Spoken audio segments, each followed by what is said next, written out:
So, Tommy, thank you so much for doing this with me.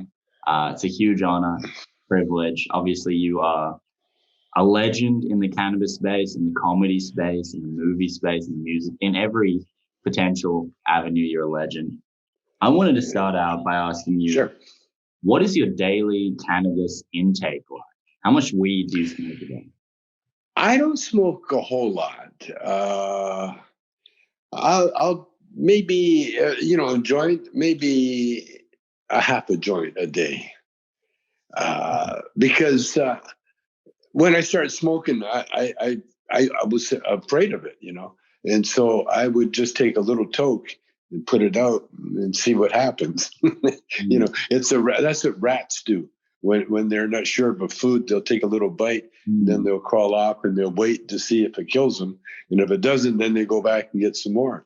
And so I've been doing that all my life. And even though I got more weed than I'll ever smoke in a lifetime, I still treat it like it's a rare and blessed commodity. And so I smoke maybe a not quite a joint, about a half a joint a day.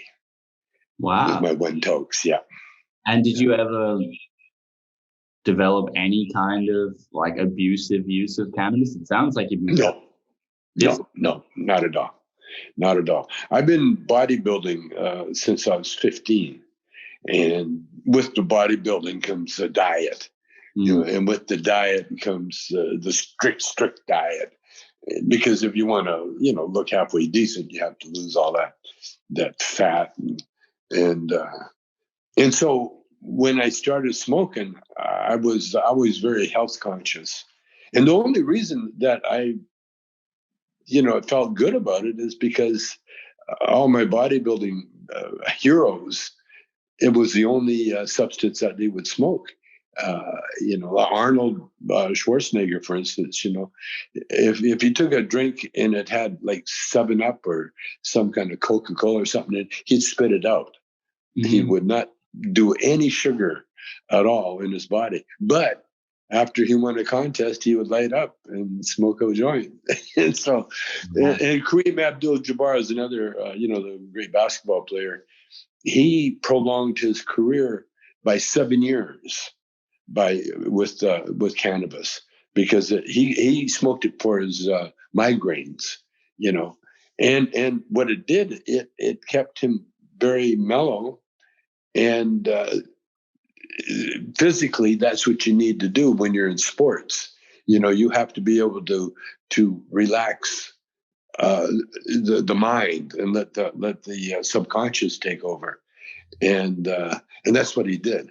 And so I've always known it was healthy, but I've always treated it like it was like I would never get another joint. Right. Yeah. Well, I remember I listened to you and Joe Rogan talking about cannabis in sports, and he was sure that if you don't know what you're doing, weed is not very good. But if you're, an expert in your craft, he used the example of jujitsu, and you have a toke of a joint, and suddenly, as you mentioned, your mind kind of quiets. Then you just go into this autopilot where you're actually much better because you're not self-conscious. But until that point, like if you're learning something new, it doesn't work for him. Well, no. You really have to be honest with yourself, but anything, not just cannabis, with anything, like before cannabis. Before in the last decade, a couple of decades or so, a lot of the athletes, they would turn to alcohol, for their. Because what alcohol does, again, like cannabis, it quiets the mind. That's what happens. And when you quiet the mind, then your body memory will kick in and take over. But yeah, I found, because it does affect the mind, and it calms the mind, and it also puts you in touch with your spiritual side, and that's the most important thing. Yeah, have you by any chance heard of Terence McKenna? Yeah. Why do I know that name? Well, he was not specifically a cannabis, though he did use cannabis quite frequently, but he was this psychedelic lecturer. And he had Ah, that's right. uh, humans actually evolved through the use of things like cannabis and like magic mushrooms. He had this theory called the Stoned Ape Theory. And it reminds me of Yeah. that in the sense that there's almost this uh, like remembering of sorts when you use these drugs. It's you connect to something that perhaps we've become detached from and that maybe we should be connected to. Would you agree with that? Oh, absolutely. Absolutely. Because we always, like we're eternal beings. In other words, we've always been here uh, in the spiritual side, you know. And this is what I found out. There's a physical world, which we're in now, where we can feel pain, we can feel joy, we can feel all sorts of, we can feel the cold, we can feel the heat. That's the physical world. The spiritual world is there. It's just pure energy, and all that's in the spiritual world is love, a very very warm love. And there's no want, need, or desire in the spiritual world. However, we have to learn as we're humans. We're here on Earth to learn, and we have to learn everything there is to learn. There's nothing to learn in the spiritual world. You just are. But in the physical world, there's all sorts of things to learn. Like you have to learn how to walk, you have to learn how to eat, you have to learn how to breathe, you have to learn how to survive, you have to learn how to stay alive, you have to learn about gravity. You're constantly learning. And then but and so that what I'm saying, we're connected. Like I say, we are eternal beings, and so our real self is connected to the spiritual world, and that's where the information, what we learn physically on Earth, goes back into the spiritual world, and the Tibetans call it the overself. Different religions have it. The Christians call it, our Father, who art in heaven. Uh, all different religions have a different meaning for the same God, for want of a of a word that describes it all. And and that God of ours, uh, that's who we're sending our experiences go back go through, but again, what the Tibetans call the silver cord, which we're connected to. All humans are connected, all living humans. And when you die, that cord is broken, and that cord goes back to the overself in the spiritual world. So almost like puppets, like a puppeteer, and we're here, like I say, we're here to learn. And the first thing you have to realize when you are privy to this information, uh, which a lot of people have for forever, since the beginning of time. There's always been a holy witch doctor or a holy man or someone in the tribe that is totally connected, and that's how you can tell futures. That's how you can tell about past lives. Is that you come into these, you come in contact with these entities on Earth, you know, uh, and so what I found out in my studies, that marijuana connects us to that source, that source. Now, there's a lot of us that aren't here to learn about that. About that particular thing. Like we have a common bond because we're both interested in the workings of the cannabis, what it does to us, So we have that bond. But for quite a huge percentage of the population have no idea what we're talking about and have no interest in what we're talking about. And so it's just between you and I right now. And there's quite a few of us that are on that are aware, and and we all serve a purpose, because we like people, consider war, for instance, uh, because of this physical world we've always been in. There's always been conflict on Earth. In the physical world is full of conflict, and the conflict that's how we learn. For instance, we don't know the value of walking until we had to learn how to walk. Before we learned how to walk, we were crawling. We're doing whatever, we're scooting around on our butt, whatever it was. But as soon as we found out how to walk, oh wow, that gave us another a skill, so we can. And why do we walk? Well, we want to walk over to the food, to the nourishment that's going to keep us alive. And so that's what we're learning. And as we evolve, this is what I learned, by the way. As we evolve,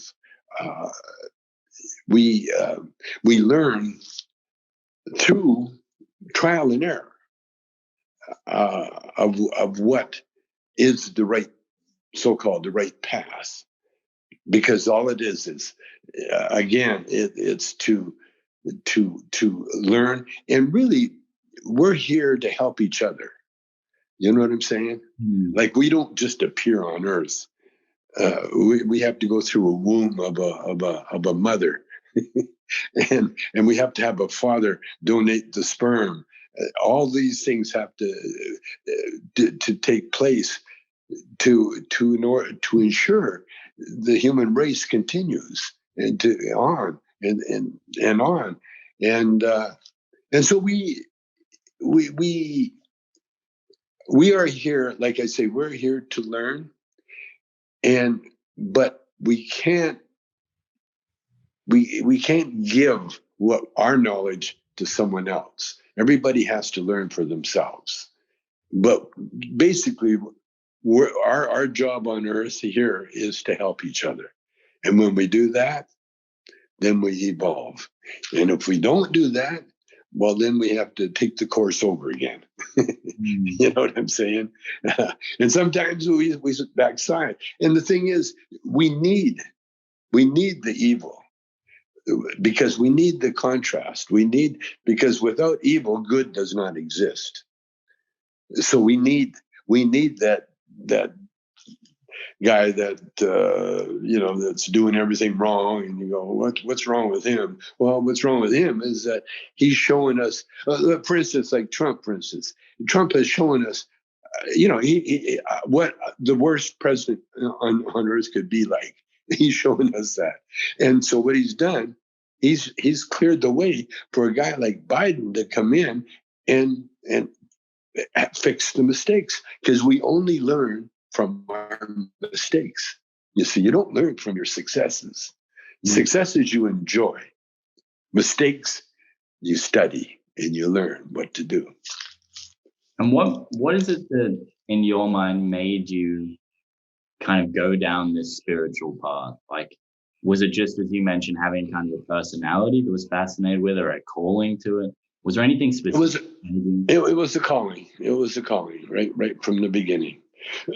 Now that I think, I'm at the point now I can look back, because at the time, because I went through, as a child, I went through separation from my mother. I was separated from my mother at about the age of 3, I guess, 3 or 4, because she got TB.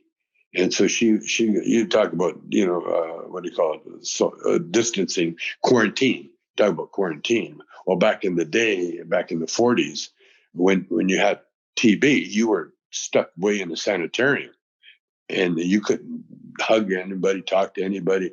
And you couldn't touch anybody. And so I was separated from my mother for about 3 years. And during that time, I went into the hospital myself. I had pleurisy. And so my earliest memories was being in a hospital and having these beautiful nurses come and hug me because I was such a cute little guy. Mm-hmm. And so that's always, I've been a titty man ever since, you know. But and then after I got out of the home, because my dad just came back from the war, he was suffering from or recovering from some war injuries.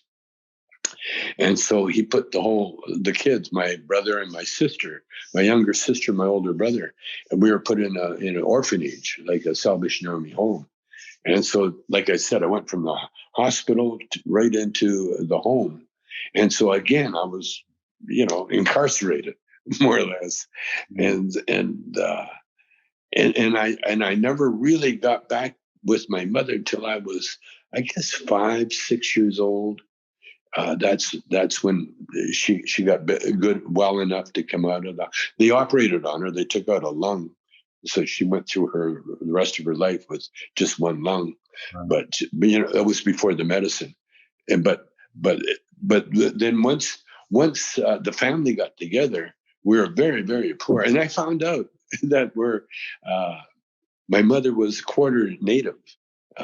Indigenous, like I think Ojibwe native. And it was a big scandal that I just found out just recently. That my mother was a quarter, her mother was half. That was my grandmother, and so we actually lived like natives for the first about 5 more years in a like a house with outdoor plumbing, outhouses, and we had a wood stove that kept us through the winters, the cold winters in Calgary, Alberta, Canada. They got very, very cold. And we just had a wood stove, and we had no electricity. We had Coleman lamps. And so the only entertainment I had, or we had, that we could afford, that we could do, was church, Sunday school. And so I started going to Sunday school when I was 5, 6 years old, and it really took. I loved the stories, and I've been, following that path. I'd fall off it once in a while here and there, as a teenager, but especially when I got incarcerated to jail, I just went boom right back into the spiritual world with the books and studying, because now, with the iPhones and that, man, you have access to everything. And so there's a couple of writers. One's name is Joel S. Goldsmith.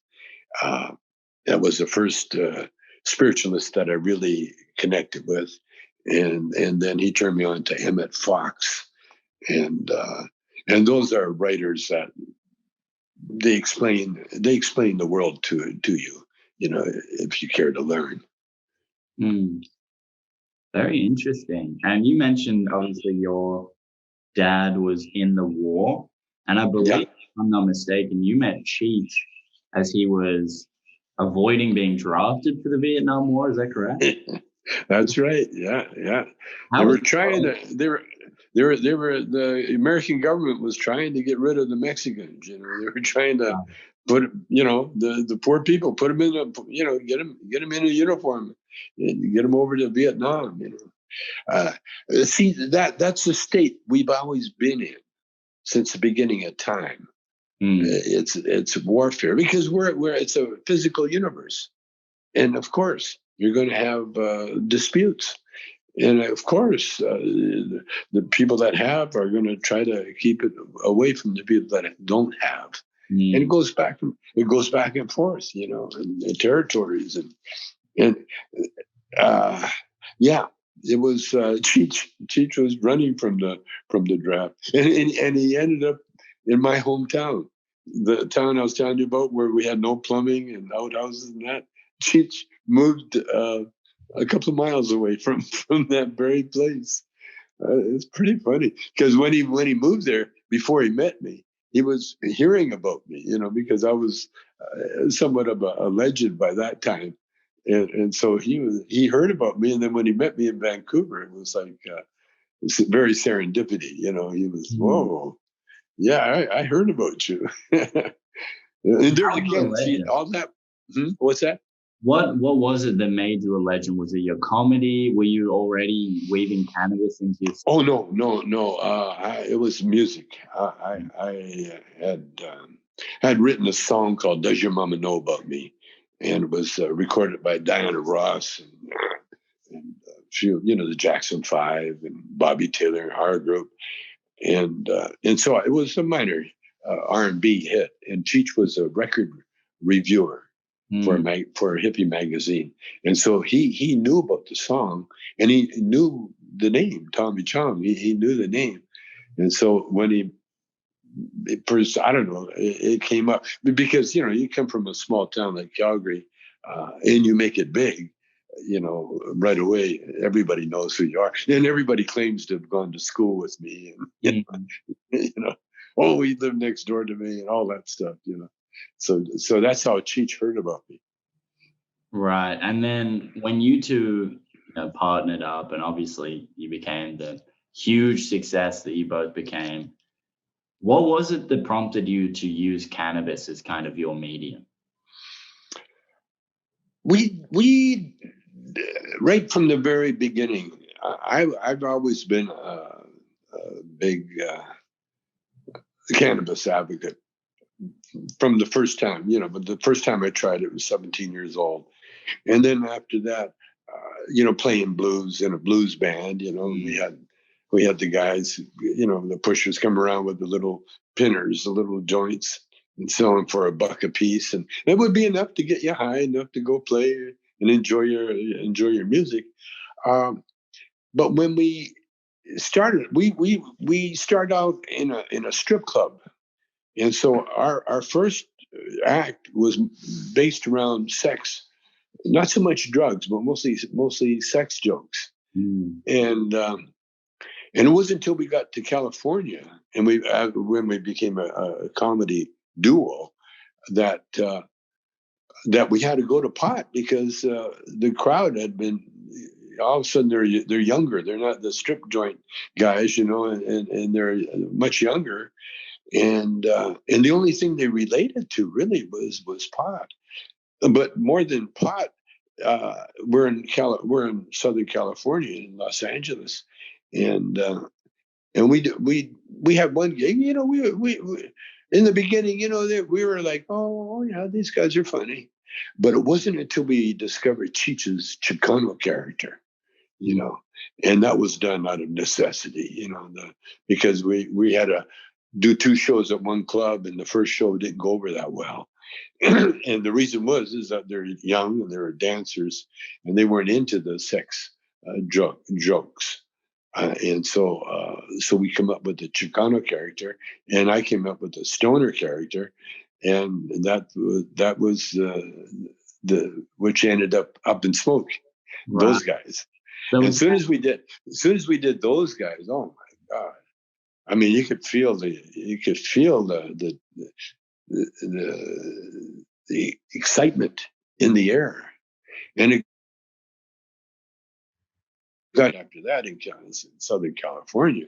I mean, we became a regular at a hootenanny where it was like a open mic night, and people were phoning up the club and asking if Cheech and Chong were going to be there, and so the club owners would phone me, and they wouldn't pay us, but they would phone me up and say, "Hey, are you guys coming? Oh, and we got a lot of requests for you." And so we played the Troubadour for a couple of months before, and then we got discovered. That's where we got discovered, because all the hot producers and record people would go to the Troubadour. That was where Linda Ronstadt and Elton John and all these great acts, Bill Withers, all in the beginning. That's where they would play at the Troubadour, and so we were in great company.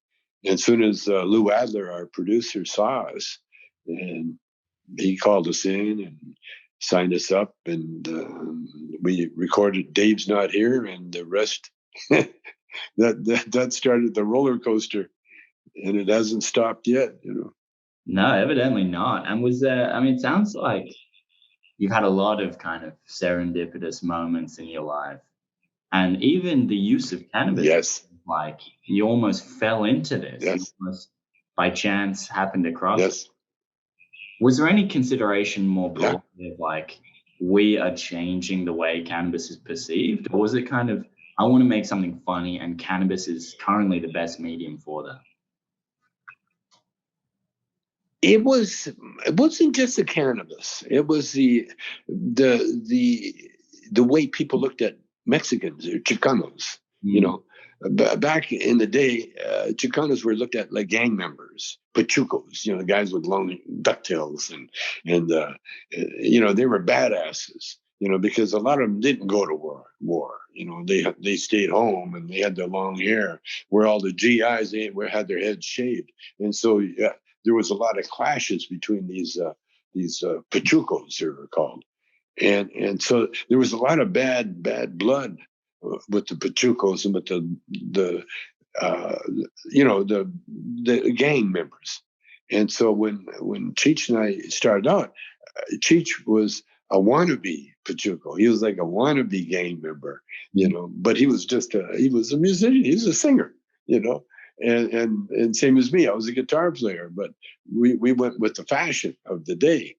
And so we kept those two characters really innocent, because when we did our records, we would make the records so that young kids could laugh at the silly jokes.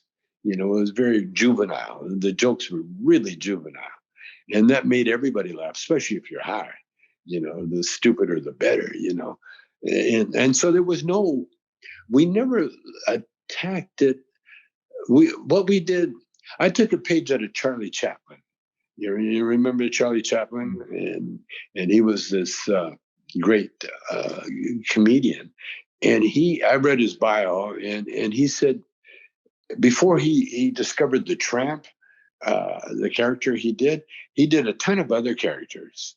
And he was well known for doing all these other characters. But it wasn't until he discovered the tramp that he found a character that everybody in the world related to.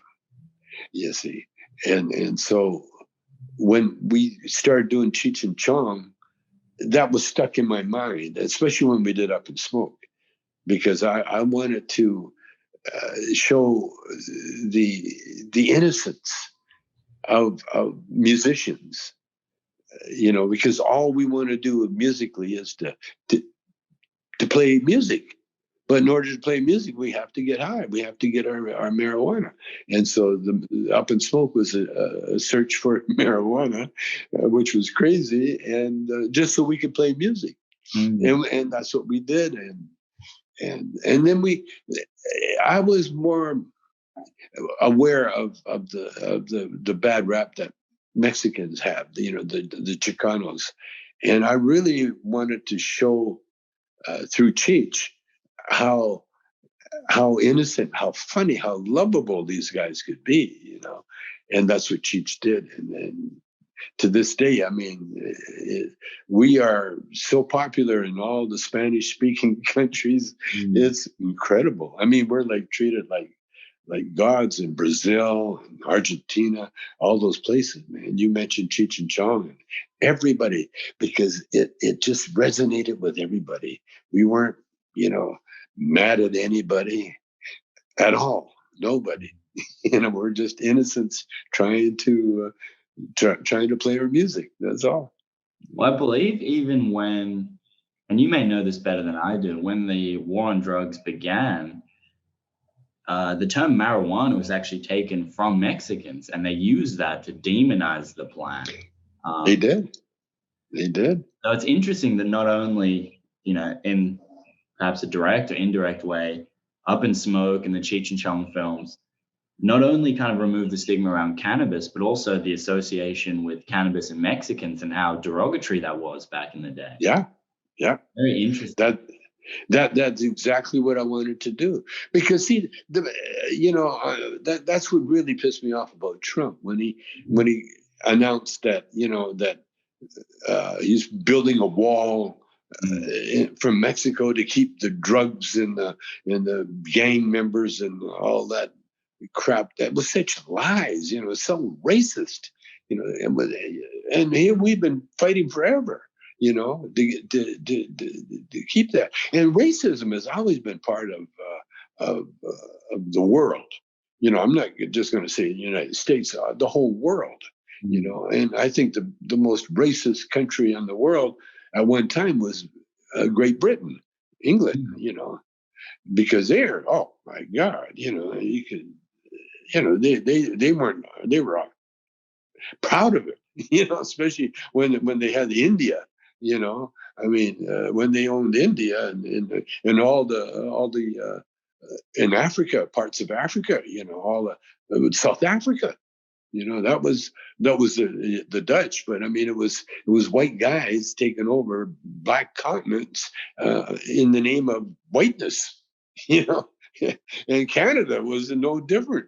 Canada was just as racist as can be. My dad, who was Chinese, was born in Canada, but yet he had to have a Chinese passport so that he could, when they asked him for his passport, he could prove that he was Chinese, but he was Canadian. And this was after being born in Canada, and so the racism, we exposed it. We exposed it in such a beautiful way that I mean, it just caught everybody by surprise. We got busted in Tampa, Florida, for obscenity, and it was really a racist bust. Again, because our act was far from being obscene. It was never obscene. But what they did, and they did this a few times to me, and it's funny. I was the first band I had was called the Shades because we're all different colors. There was an American Indian, a Canadian Black, and me, half Chinese Canadian. And so we were all different colors. So we call ourselves the Shades.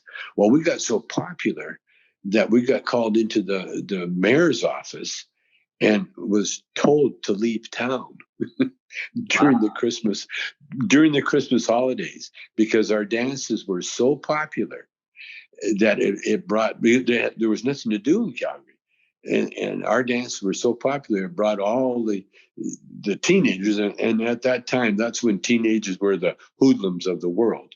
Those teenagers, because there was nothing for the teenagers to do. There was no concerts, there was no rock and roll even.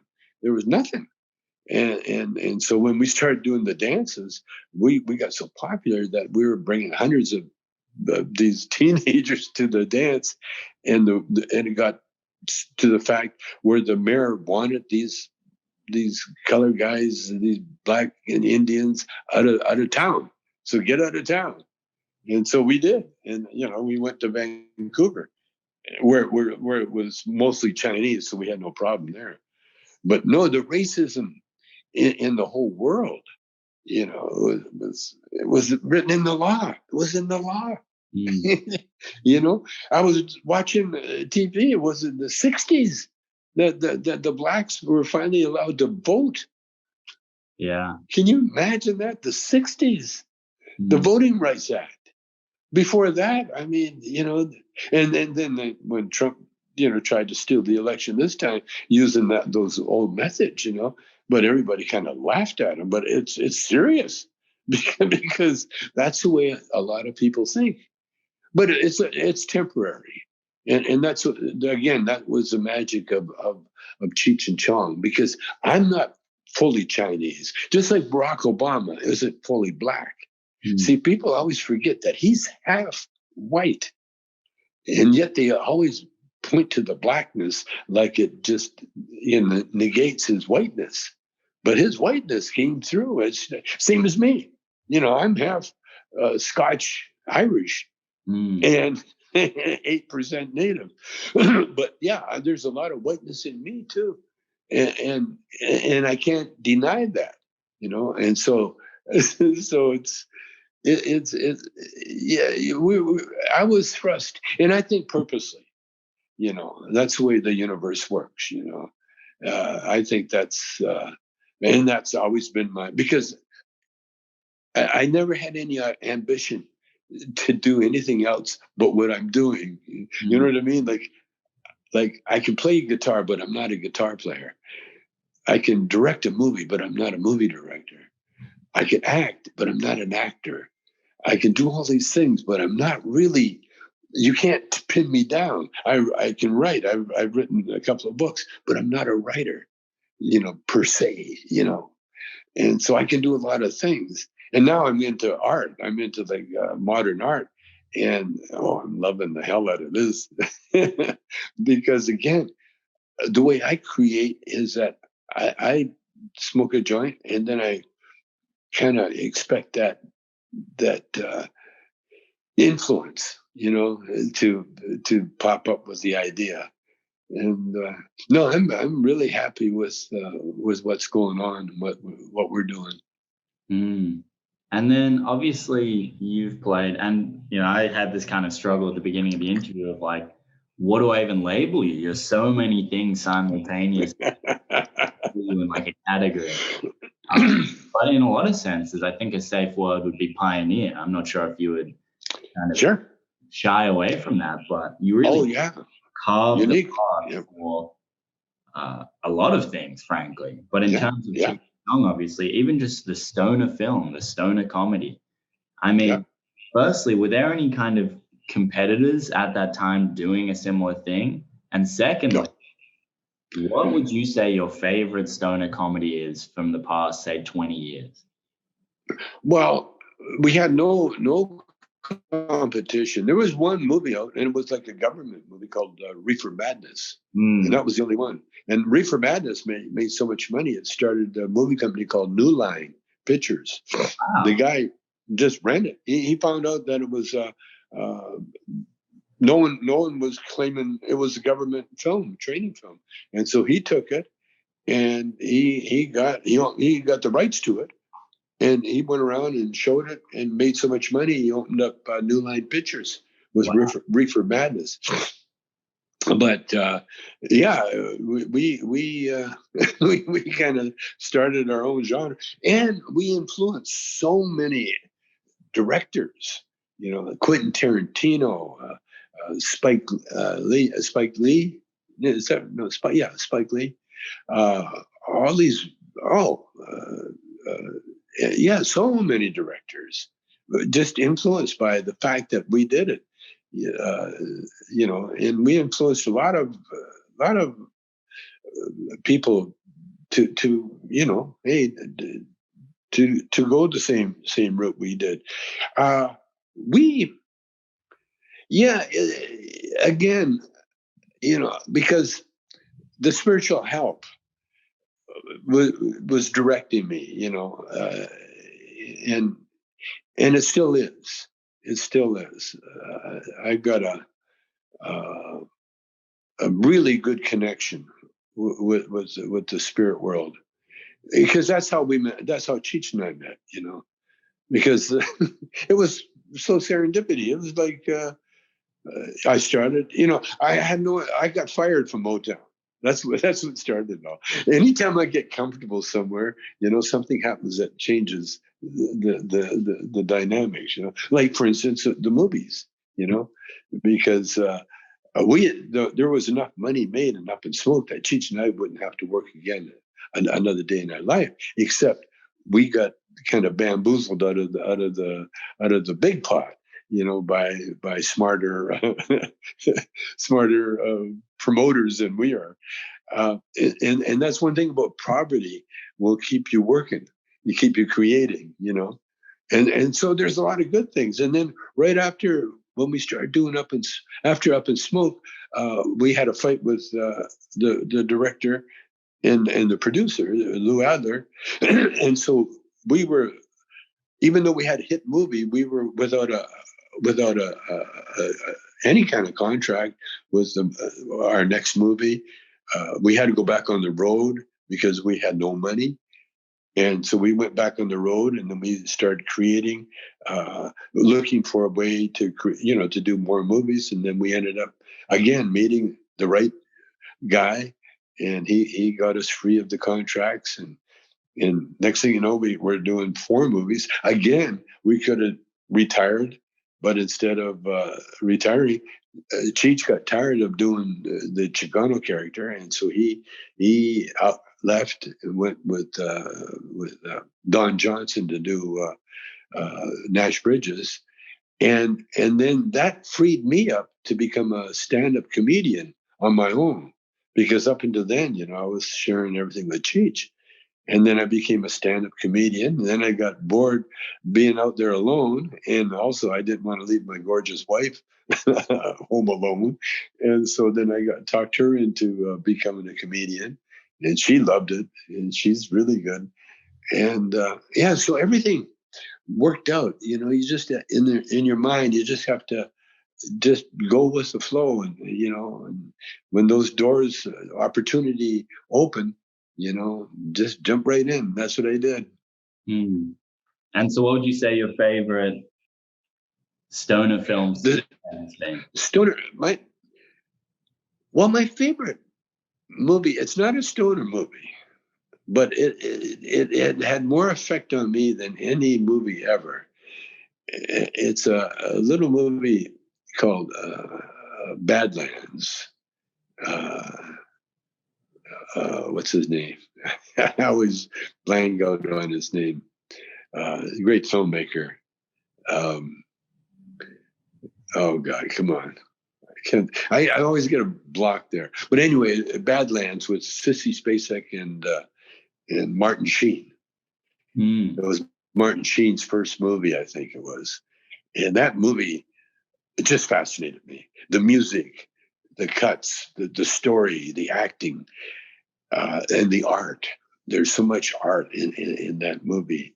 That was, but as far as stoner movies goes, I guess I got to stick with Up in Smoke, because it was the first, and everything after that was like trying to reach that same pinnacle, that we did. Next movie was great, and I loved. The Still Smoking. Still Smoking was it's one of my proudest movies, because it was supposed to be a concert movie where we just did our concert, edited it and put it out there. But instead, we took the money and we made a real movie out of it, and then we were partnerships with it. And there again, we made enough money, we could have packed it in then, but we never. And but the thing I liked about Up and Still Smoking was that it showed all the bits that we were working on when we did our live show. And I was afraid that when you do a live, like a stand-up show and you record it, it's just a verbal thing where you're just doing your stand-up.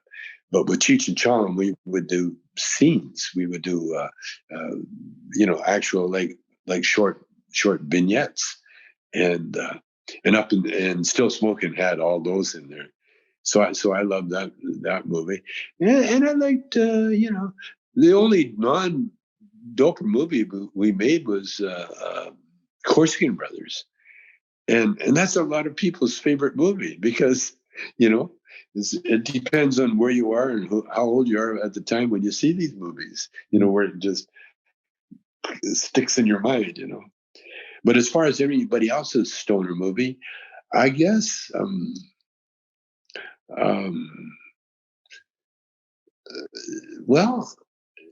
Man with the Golden Arm with Frank Sinatra. It was about a junkie kicking the habit.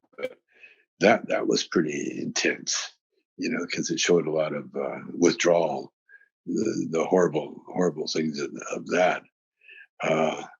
But I like, Fridays, and I like The Dude, the Big Lebowski. I loved all those.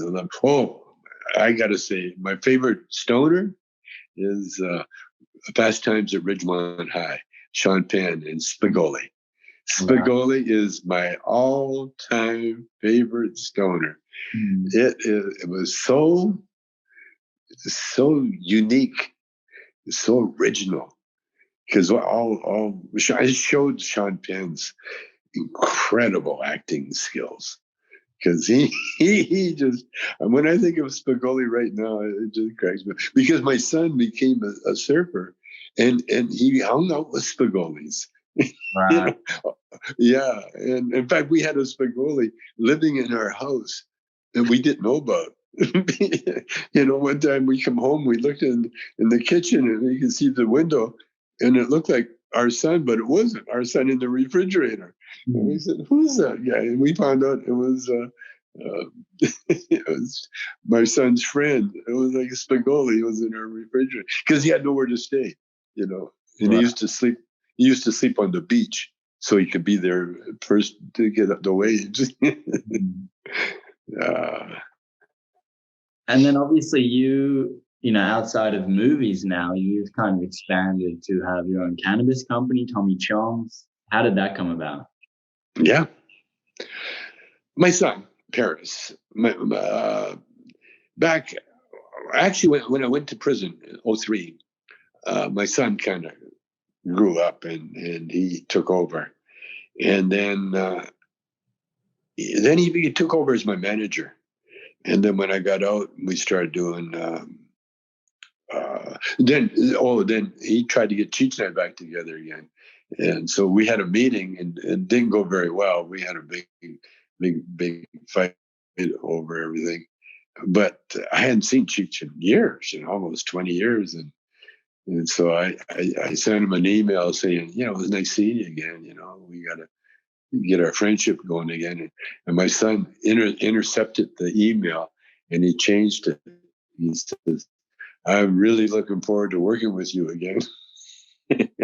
And so he got Cheech and Chong back together because it was just ego. Cheech wanted to get back, but he didn't want to admit anything, and same as me. I could carry it. I was really happy doing solo, but again, I was.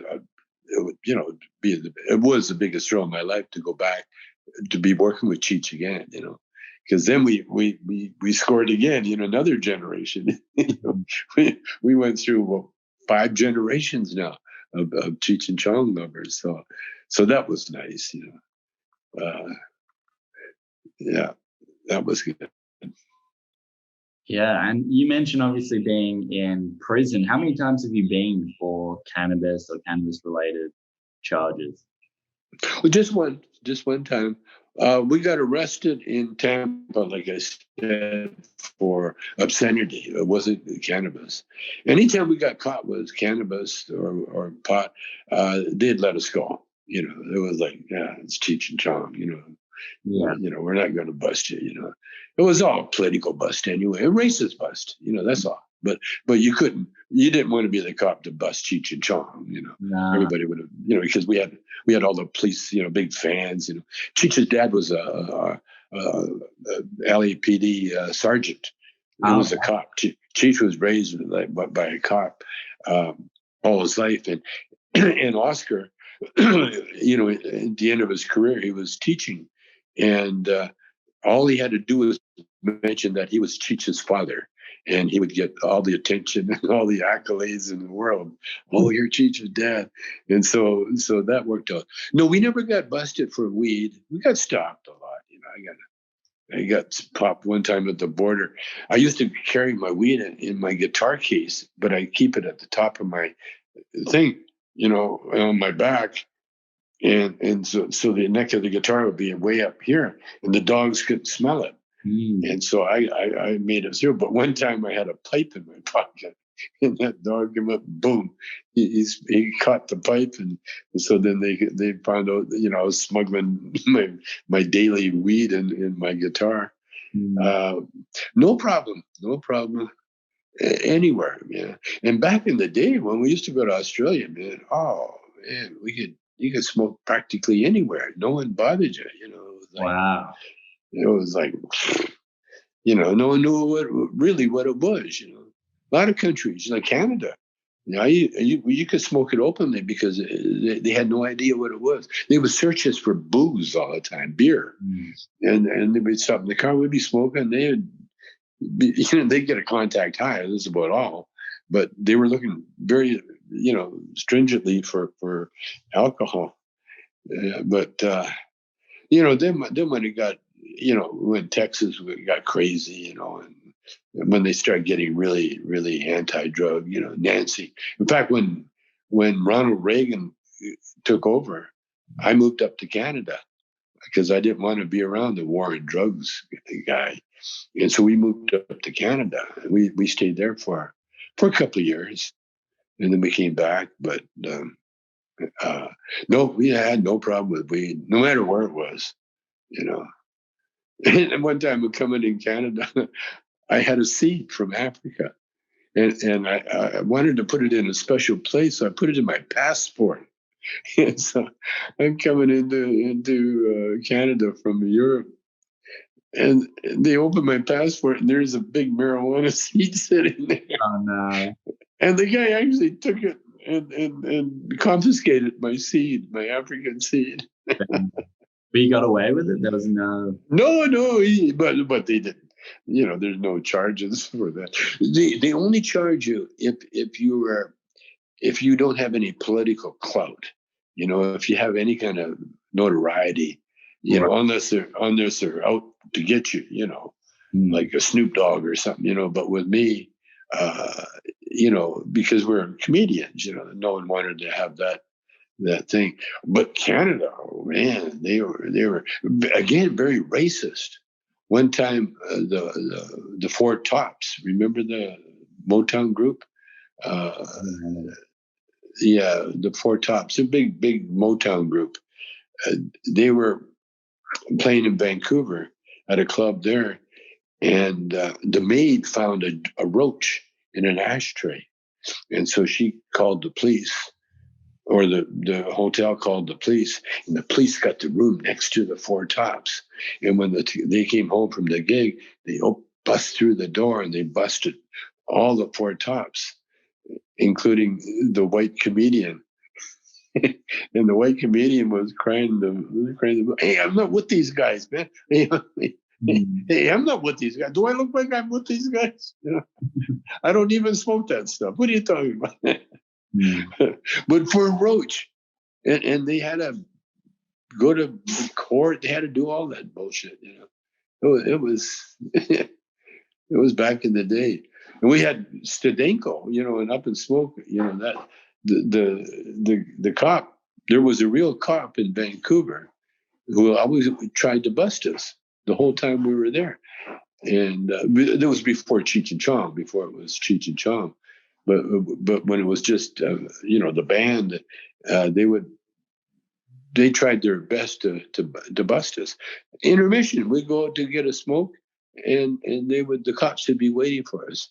And if we lit one up, they'd arrest us. And so we smoked inside. When we look out, we could see the cops, and we'd be inside smoking in the furnace room.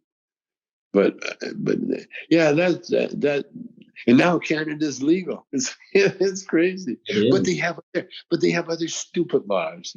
Just like in America, they still got some stupid laws in some stupid places, where there's still like Texas and still against the law. There's a few places still, upholding it, but it's changing. Well, it's changing very quickly. I mean, just on November 3rd, I want to say, there was about 5 states that legalized some form. Yeah. I think 4 of them were recreational. 1 of them was medicinal. What is it like growing up and being somewhat of like a pioneer for cannabis in a lot of ways, and now seeing it legal in Canada, legal throughout half of the US? What's that like? Well, like I say, it's like royalty. I am like the royalty. One time, they flew me up to Canada, and the reason they flew me up is that I was supposed to take a commercial flight, but I couldn't find my passport, and so I had to apply for a new passport. And so in order to get me up there, they flew me up on a private jet. And when we're landing, We didn't have to go through any immigration or anything. We sent him a picture of my passport. And because I'm Tommy Chong, I was like, all right, Ron, you're cool.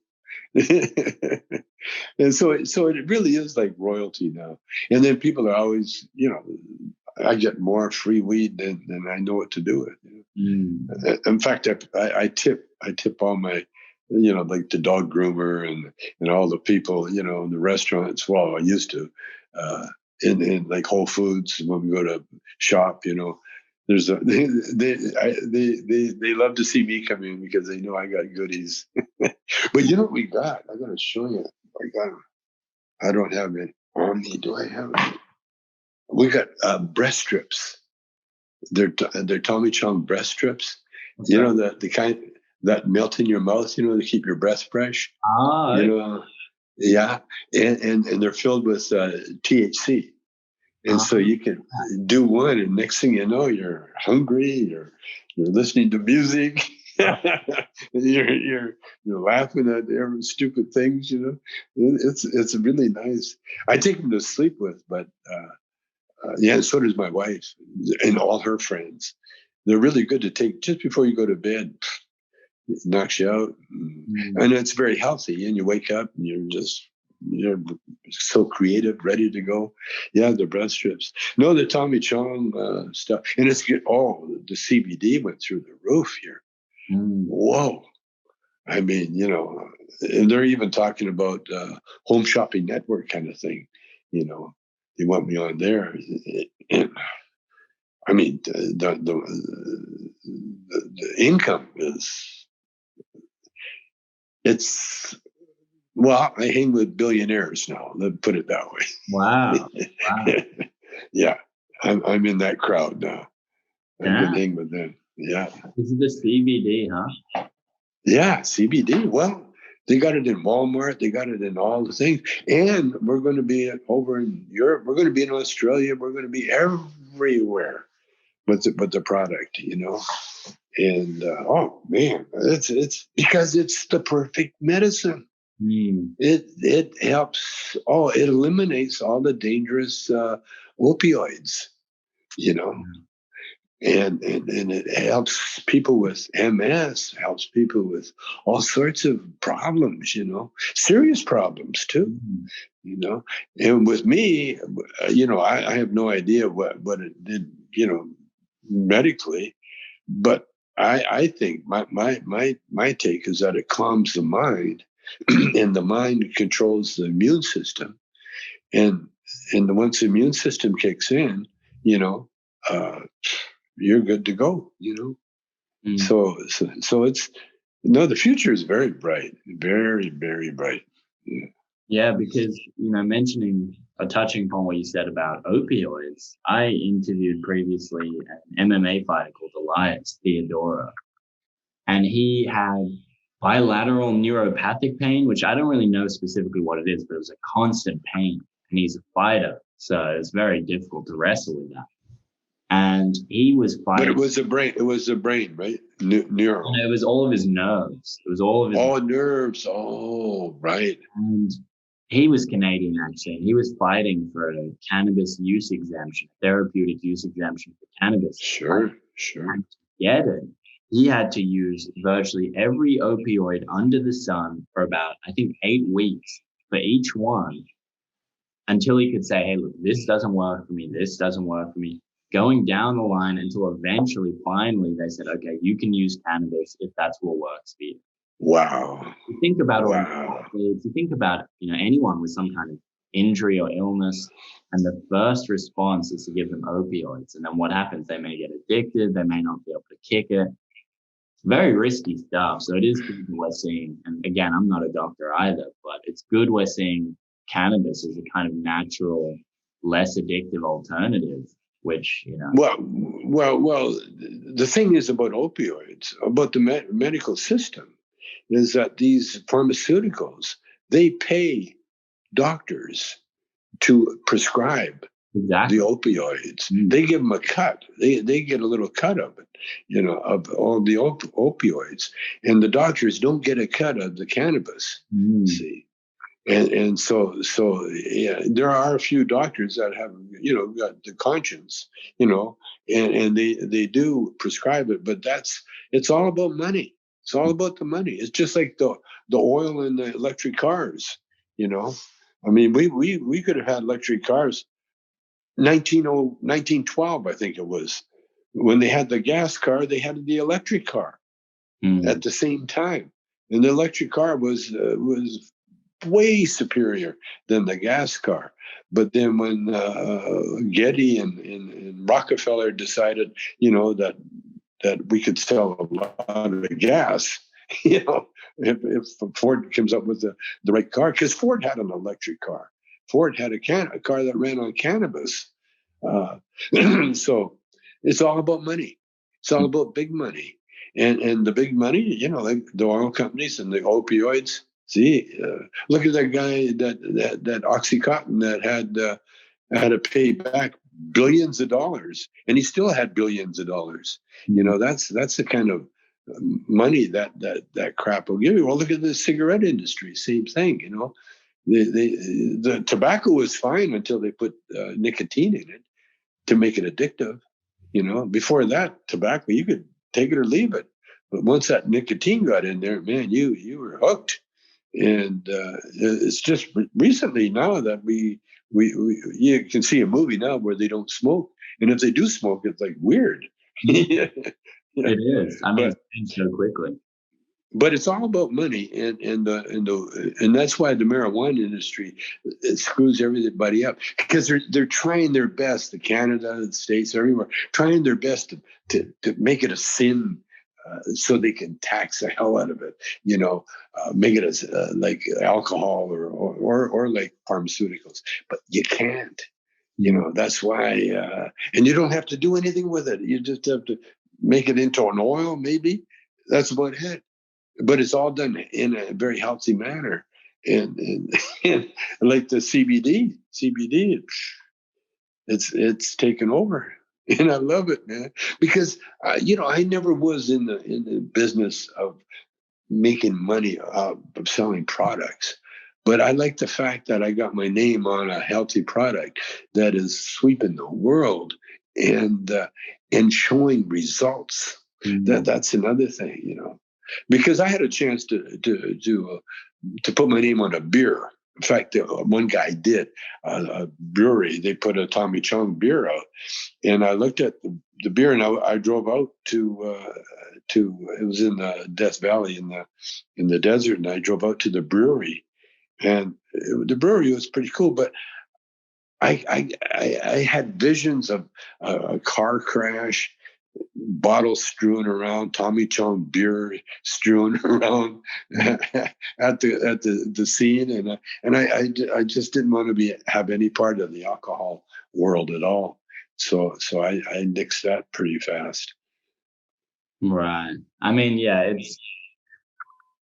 it's funny also to see the propaganda. You mentioned Reefer Madness being kind of the only competitor to Up in Smoke. And it's funny seeing Reefer Madness and this perception of cannabis is like you will want to kill everyone around you if you smoke. Yeah. Eventually now it's like they're having to kind of stop people from realizing just how beneficial cannabis is. Like you see THC and things like epilepsy. Videos of kids who are having 400 seizures a day. Use a bit of CBD, it goes down to like 5 seizures, which, what else do you want to say about it? But to kind of veer off of cannabis just briefly, on the same day, November 3rd, when those 5 states legalized various forms of cannabis, psilocybin, so magic mushroom therapy, was also, I believe, decriminalized in Oregon. What are your thoughts? Psychedelics are kind of the next frontier of ending the drug war? Oh, for sure. Well, the drug war is ended as far as I'm concerned, as far as everybody's concerned now. Now it's just a matter of finding, of loosening up the restrictions on all that stuff, and that will happen now.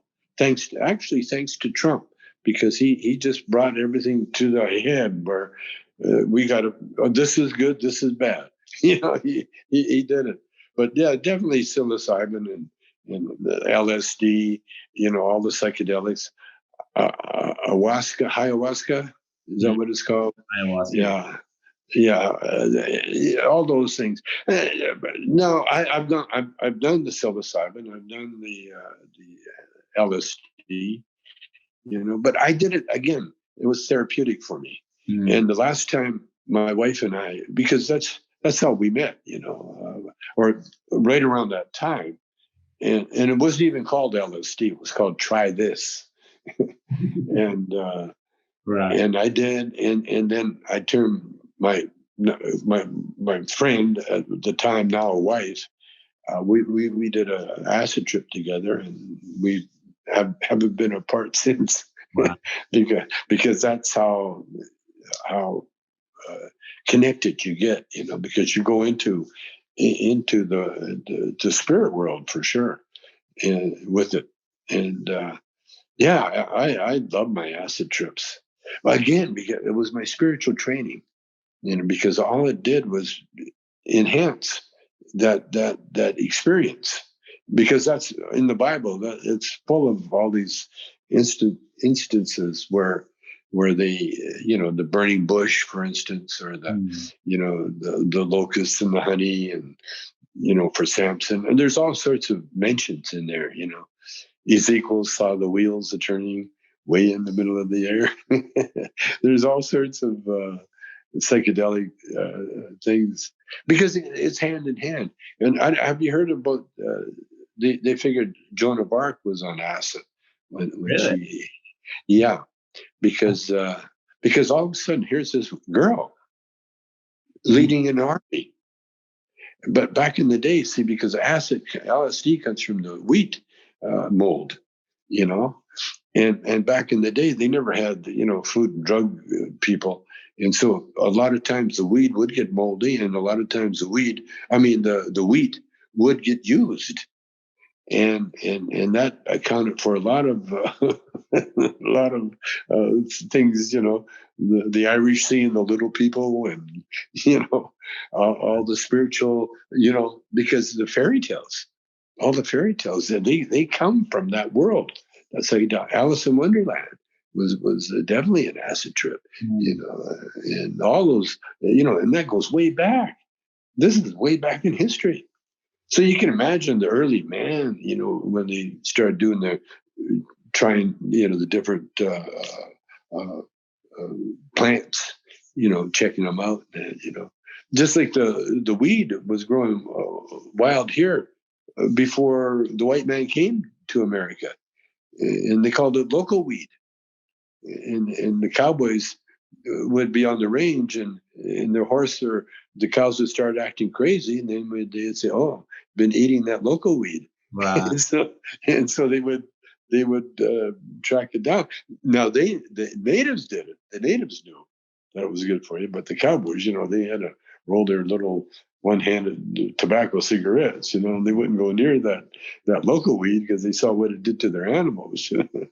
But yeah, we're just discovering this now.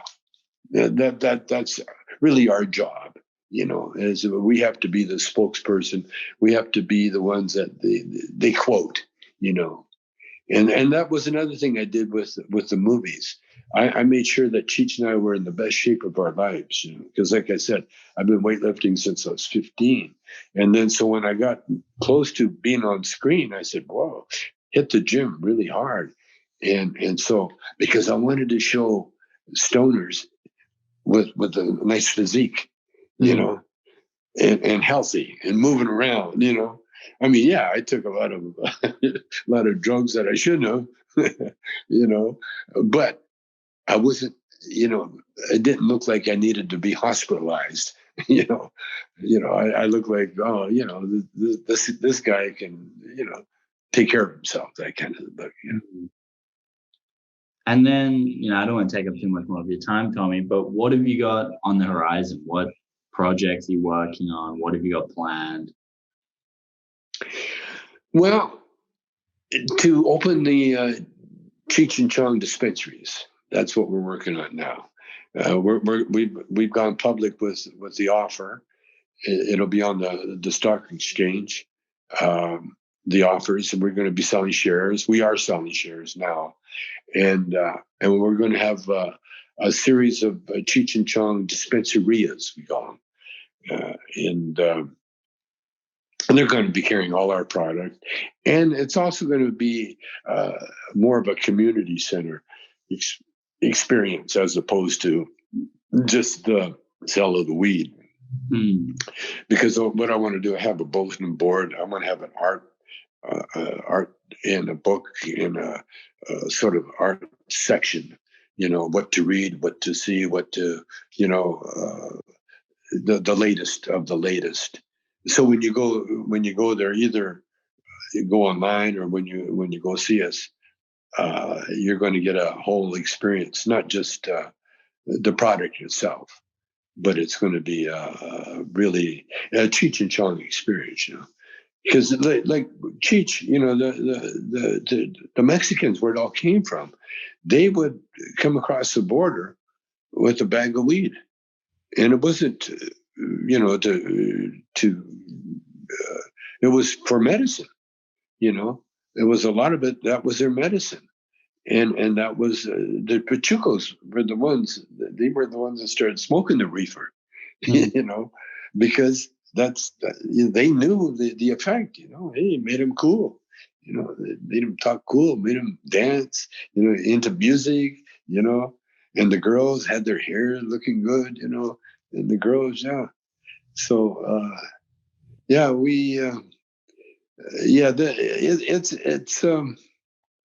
it's a culture that we just want to expose more people to that experience, and like I say, it's biracial, because I want to I really want to not expose.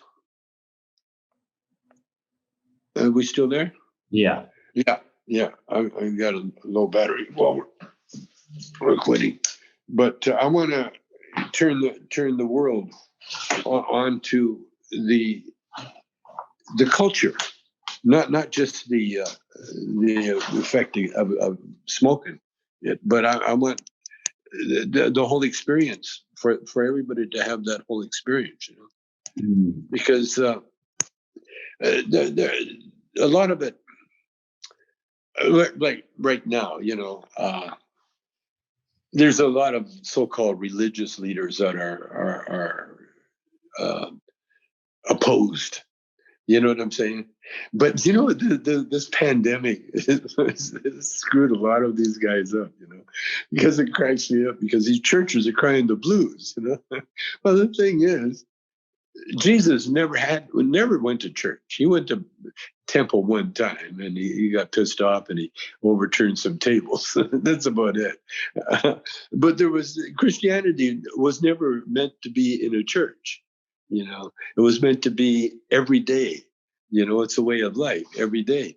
And so when you get these guys, the Puritans, they're the ones that created that the prohibition for alcohol and the prohibition for marijuana, because there are religious people that consider having dancing a sin.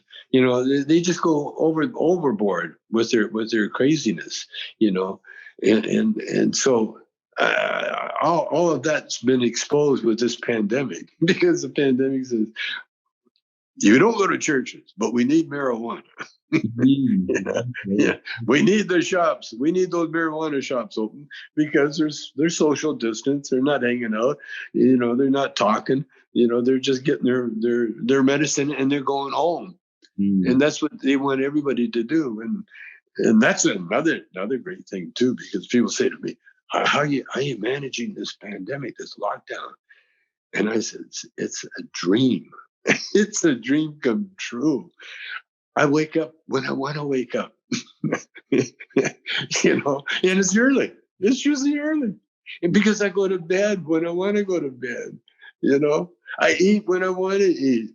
I'm not, it's so nice. I'm looking at my pool, my backyard, and I don't have to go anywhere.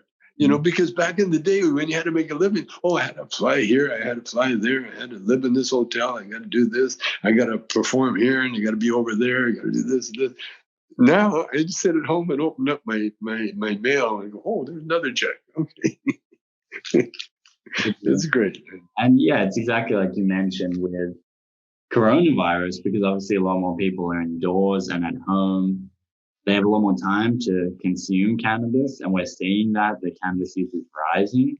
But then also, cannabis dispensaries are essential and deemed essential in America and Canada. So you've got, stores that are open, unlike a lot of other stores. And then you've got people who've got a ton of free time now. So it naturally makes sense. But I want to thank you for your time. It's been such an honor and a privilege. Do you have any final comments you wanted to make before we go? Check out our website. Hey, Tommy Chong, or TommyChong.com, and it shows all our products, and and I'm on Twitter almost every day. My son is funny. He said because we kept getting offered to do a podcast, and my son says he's not going to do a podcast until Trump's out of office, because he doesn't want it to be an anti-Trump podcast. Because we got a lot of Trump fans, they're Tommy Chong fans, but I keep dissing them and kicking them off my site because they like Trump, but eventually, Biden. Oh, by the way, it was Biden's law that put me in jail. You know that he had a paraphernalia law, and in the beginning, I wasn't really a big Biden fan, but then when I realized that he's the only guy that could beat Trump, and then I said, okay, I'm all in with Biden. And I met his son. I met Hunter. Hunter's a cool guy. He's a very cool guy. He's a good artist. He's a real good artist. He does little things. And the only other thing I want to say is that I am with my son and my wife. We're getting into the modern art world. Modern art. I just saw a thing on the Twitter where modern art is getting insane prices for their art. And I love modern art. I've always been a fan of that, because that's the kind of art I can do, where I can just take some brush and slap it on the canvas and stand back and do some more, and then look at it and say, okay, I like that. Yeah. All right, Tommy. Well, thank you so much. We'll definitely. Thank you, man. What's your name, by the way? Did I get your name? Yeah, Louis. Louis is my name. Oh, that's right. Louis. We gotta go.